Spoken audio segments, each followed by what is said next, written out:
प्रिय मित्रों, आज हम सब भारतीय काव्य शास्त्र के अंतर्गत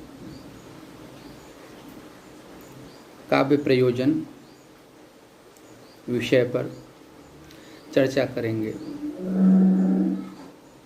इस चर्चा के उपरांत आप विभिन्न साहित्याचार्यों के द्वारा प्रवर्तित काव्य प्रयोजनों को जान पाएंगे।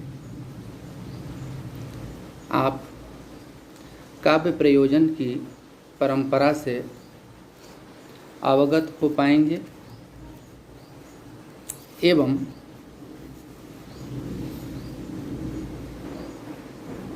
काव्य रचना का जो मूल उत्स है काव्य प्रयोजन, उसको समझ पाएंगे।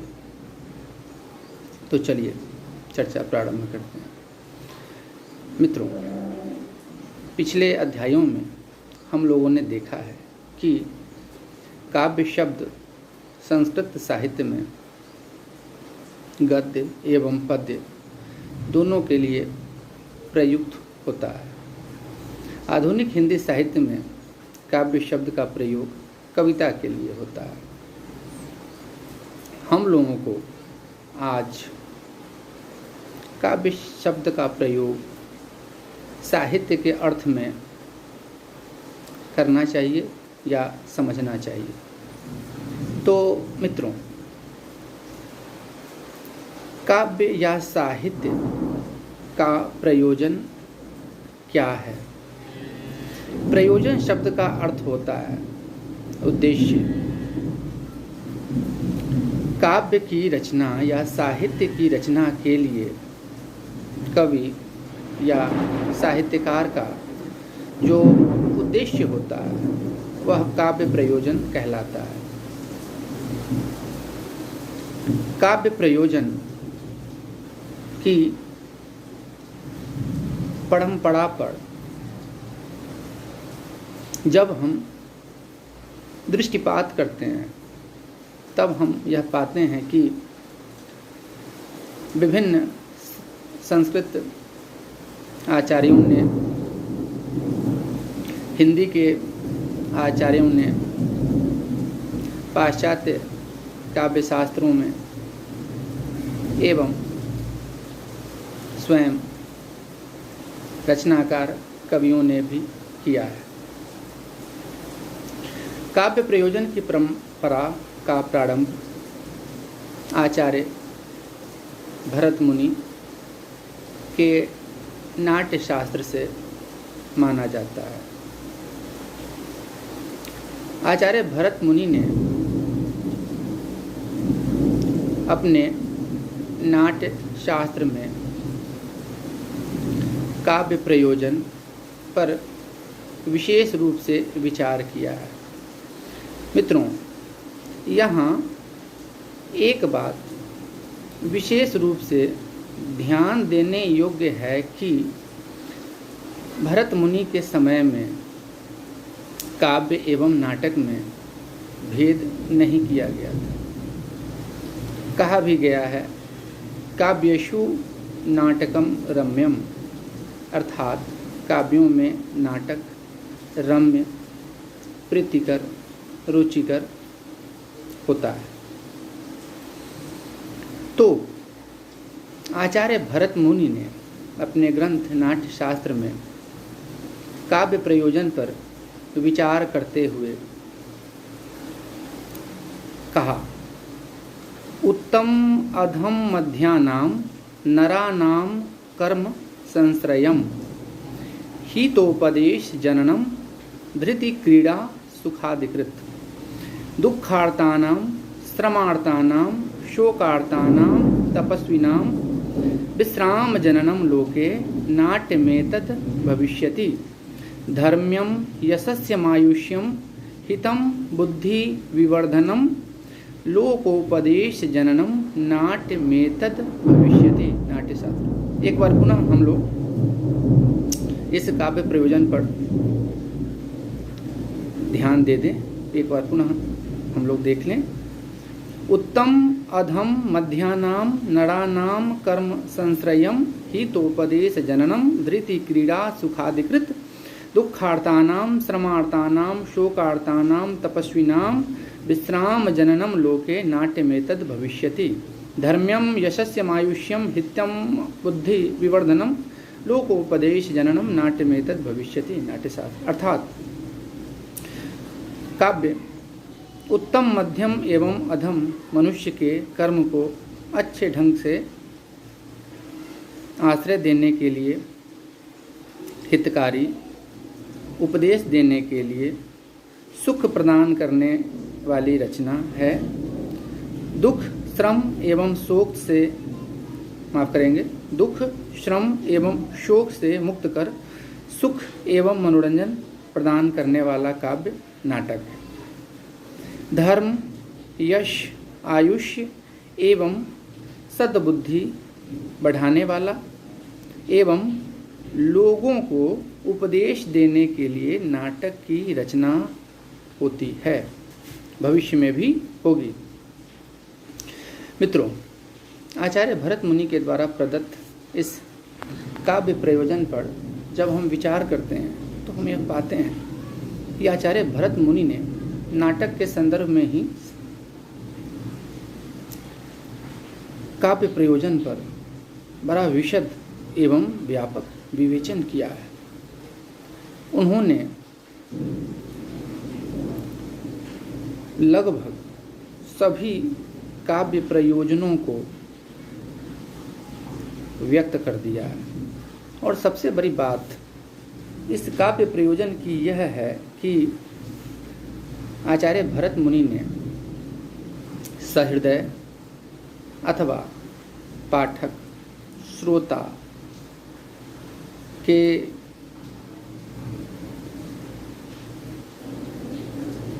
कल्याण को ध्यान में रखते हुए काव्य प्रयोजन दिया है। कहने का तात्पर्य यह है कि आचार्य भरत मुनि ने जो काव्य प्रयोजन दिया है उसमें विशेष रूप से उन्होंने सहृदय या पाठक की दृष्टि से विचार किया है। आचार्य भरत मुनि के पश्चात काव्य प्रयोजन पर विशद एवं व्यापक रूप में विचार करने वाले आचार्य भामह हैं। आचार्य भामह ने अपने ग्रंथ काव्यालंकार में काव्य प्रयोजन पर विचार करते हुए लिखा है, धर्मार्थ काम मोक्षेषु वैचक्षण्यम कलासु च करोति कीर्तिम प्रीतिम च साधु काव्य निबंधनम। धर्मार्थ काम मोक्षेषु वैचक्षण्यम कलासु च करोति कीर्तिम प्रीतिम च साधु काव्य निबंधनम। अर्थात धर्म अर्थ काम एवं मोक्ष देने वाला, कलाओं में निपुणता प्रदान करने वाला, कीर्ति एवं प्रीति में वृद्धि करने वाला काव्य है।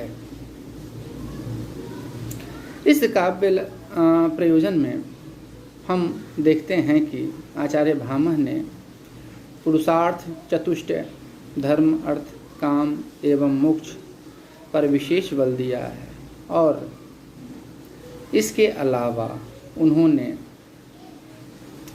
कीर्ति एवं प्रीति को मुख्य काव्य प्रयोजन सिद्ध किया है। आचार्य भामह के पश्चात आचार्य वामन ने काव्य के दो प्रयोजन माने हैं, एक दृष्ट प्रयोजन एवं दूसरा अदृष्ट प्रयोजन। दृष्ट प्रयोजन का संबंध उन्होंने प्रीति से किया है एवं अदृष्ट प्रयोजन का संबंध उन्होंने कीर्ति से माना है। आचार्य वामन के पश्चात आचार्य रुद्रट ने भी काव्य प्रयोजन पर विचार किया है और उन्होंने काव्य प्रयोजन का संबंध पुरुषार्थ चतुष्ट के साथ अनिष्ट शमन एवं अभिष्ट की प्राप्ति को मानना है।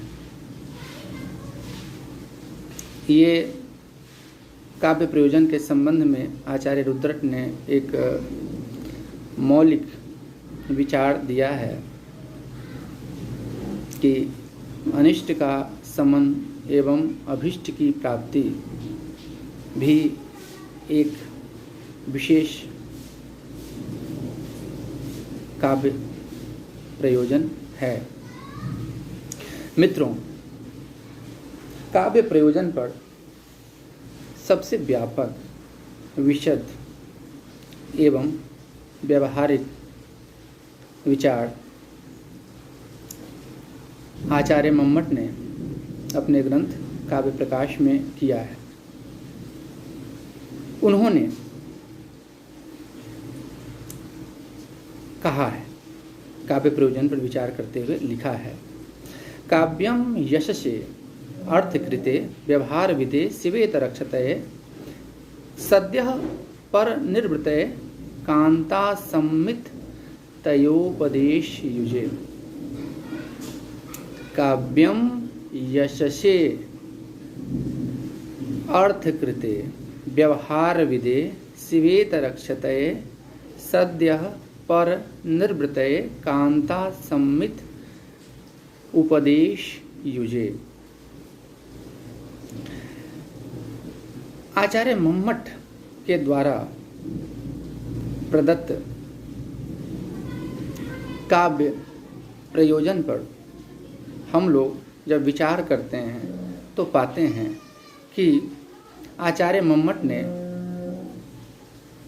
यश की प्राप्ति, अर्थ की प्राप्ति, लोक व्यवहार का ज्ञान, अमंगल से रक्षा एवं मंगल का विधान,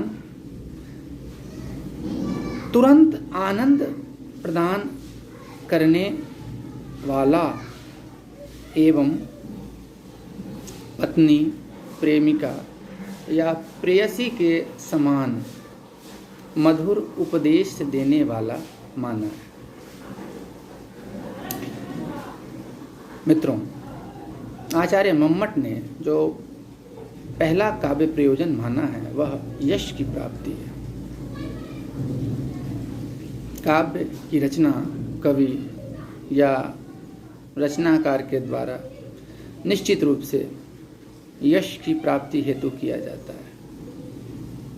अंग्रेजी एवं पाश्चात्य काव्य शास्त्रियों ने भी कहा है कि यश कवियों की, रचनाकारों की सबसे बड़ी अभिलाषा है। हमारे यहाँ भी यश का महत्व निर्धारित करते हुए कहा गया है पुराणों में, जयन्ति ते सुकृतिनो रससिद्धाः कवीश्वराः नास्ति येषां यशः काये जड़ामरणजं भयम्। जयन्ति ते सुकृतिनो रससिद्धाः कवीश्वराः नास्ति येषां यशः काये जरामरणजं भयम्।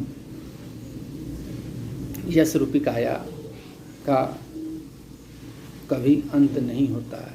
इस भौतिक शरीर का अंत हो जाता है, किंतु यश रूपी काया का कभी अंत नहीं होता है।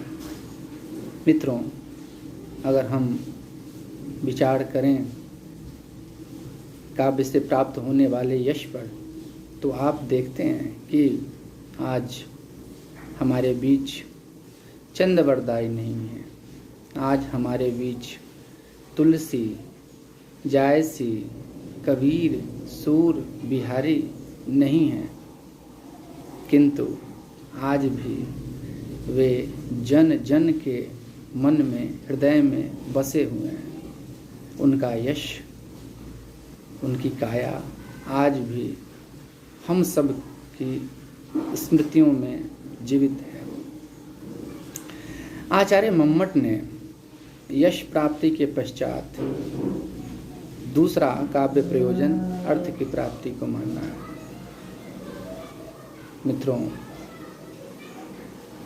अर्थ के बिना इस भौतिक संसार में सफल होना मुश्किल है। हम सब देखते हैं कि अपनी मूलभूत आवश्यकताओं की पूर्ति के लिए भी हम सब अर्थ पर आश्रित हैं। भोजन, आवास, वस्त्र, शिक्षा, चिकित्सा, इन सभी साधनों की प्रतिपूर्ति अर्थ के माध्यम से ही होती है। काव्य कर्ता, कवि या रचनाकार के लिए भी यह उतना ही सत्य है जितना कि हम लोगों के लिए है। तो काव्य रचना के द्वारा अर्थ की प्राप्ति भी होती है। रीतिकाल में हम लोग बिहारी का उदाहरण देख सकते हैं, जिनको राजा जय सिंह एक दोहे पर एक असरफी दिया करते थे। और अगर हम आदिकालीन साहित्य पर विचार करें तो राज्याश्रित, चारण काव्य इत्यादि जो रचना हुई है, उसके पीछे कहीं न कहीं रचनाकार या कवियों की अर्थ प्राप्ति की दृष्टि भी रही है। इससे हम इनकार नहीं कर सकते हैं। अर्थ प्राप्ति के पश्चात जो तीसरा काव्य प्रयोजन आचार्य मम्मट ने माना है, वह व्यवहार विद यानी कि लोक व्यवहार का ज्ञान मानना है। मित्रों, लोक में प्रचलित है, यद्यपि शुद्धम लोक विरुद्धम न करणीयम न करणीयम। क्या करने के योग्य है एवं क्या करने के योग्य नहीं है, इस लोक व्यवहार का ज्ञान हमें काव्य या साहित्य के माध्यम से होता है। आप देख सकते हैं कि लोक व्यवहार के लिए आज भी हिंदी साहित्य का जो सर्वप्रमुख ग्रंथ है, वह महाकवि तुलसीदास के द्वारा प्रणीत रामचरितमानस है। रामचरितमानस में लोक व्यवहार का इतना विशद व्यापक ज्ञान प्रदान किया गया है महाकवि तुलसी के द्वारा कि मानस घर घर के पुस्तकालय मंदिर की शोभा बना हुआ है और तुलसी जन जन के कंठ कवि बने हुए हैं। लोक व्यवहार के बाद जो आचार्य मम्मट ने चौथा काव्य प्रयोजन माना है, वह है शिवेत रक्षते, अर्थात काव्य कल्याण कारक होता है, मंगल का विधान करने वाला एवं अमंगल का नाश करने वाला होता है, मंगल भवन अमंगल हारी होता है। अगर हम साहित्यिक रचनाओं, काव्य रचनाओं पर गौर करें तो मित्रों, हम पाते हैं कि रघुवंशम की रचना महाकवि कालिदास ने कष्ट से मुक्ति के लिए की थी। हनुमान बाहुक की रचना महाकवि तुलसीदास ने बाहु पीड़ा से मुक्ति के लिए की थी। गंगा स्तुति विद्यापति ने इस सांसारिक कष्टों से मुक्ति के लिए की थी। तो मित्रों, काव्य प्रयोजन के अंतर्गत जो चौथा प्रमुख काव्य प्रयोजन है, वह शिवेत रक्षते, कल्याणकारक, मंगल का विधान करने वाला एवं अमंगल एवं अनिष्ट को दूर करने वाला माना है। इस संदर्भ में हम यह देख सकते हैं, हम पाते हैं कि काव्य के द्वारा कवियों ने अनिष्ट के समन एवं मंगल के विधान के लिए महाकाव्यों के प्रारंभ मंगलाचरण से किया है। बिहारी ने भी अपनी सतसई में मेरी भवबाधा हरो राधा नागरी सोए, जातन की झाई परे श्याम हरित दुति होए, इस मंगलाचरण से अपनी सतसई का प्रारंभ किया है। रामचरितमानस में गोस्वामी तुलसीदास मंगलाचरण से प्रारंभ करते हैं। वर्णानाम अर्थसमूहानाम रसानाम छंदसाम अपि मंगलानाम कर्तारौ वंदे वाणी विनायको। इसके पश्चात आचार्य मम्मट ने जो पांचवा काव्य प्रयोजन माना है वह सद्य पर निर्वृतय तत्क्षण आनंद प्रदान करने वाला माना है। यह सत्य है। आप देखेंगे कि जैसे ही आपको आपकी पसंद की कोई रचना पढ़ने को या सुनने को मिलती है, आपका मन प्रसन्न हो जाता है, आप आनंद लोक में भ्रमण करने लगते हैं, आप भौतिक कष्टों से मुक्ति पा जाते हैं। और सबसे अंत में आचार्य मम्मट ने काव्य को कांता सम्मित उपदेश प्रदान करने वाला माना है। कांता यानी प्रेमी, प्रेमिका, प्रेयसी, पत्नी के समान समझाने वाला, बताने वाला, जताने वाला, मार्ग प्रशस्त करने वाला माना है। हम देखते हैं मित्रों कि विभिन्न कवियों ने अपनी काव्य रचना के माध्यम से प्रेम पूर्वक हमारा मार्ग प्रशस्त किया है, बिना किसी प्रकार की चोट पहुंचाए, हमारे हृदय को छू करके हमको सद्बुद्धि प्रदान किया है उन लोगों ने, और सद्मार्ग पर चलने के लिए प्रेरित किया है।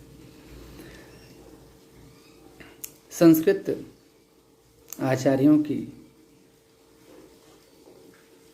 परंपरा में जो काव्य प्रयोजन